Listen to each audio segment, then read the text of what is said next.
Inzwischen ist das Pfingstfest da. Jerusalem ist voll von Menschen. Fromme Jüden ut der ganzen Welt sind da hinkommen. Tomol fangt dat an zu susen und zu brusen von Heaven her. Grad so, als wenn ein Sturm obkommt. In dat ganze Hus ist dat zu maken. Der Jüngers kriegt op Mol so wat als Tungen zu sehen. Als wenn dat Fürflammen sind. Dat Für warmt und morgt dat heller.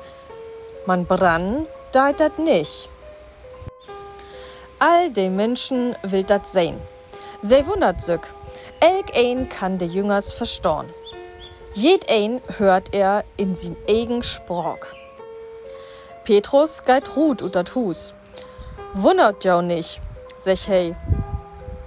Dat het Gott dorn. Petrus vertellt den Menschen von Jesus und von Gott.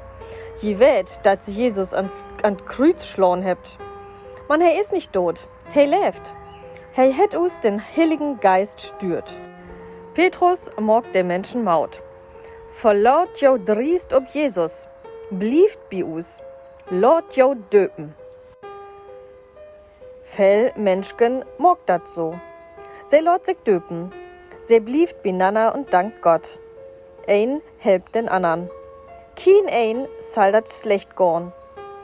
Se sind as n groten Familie.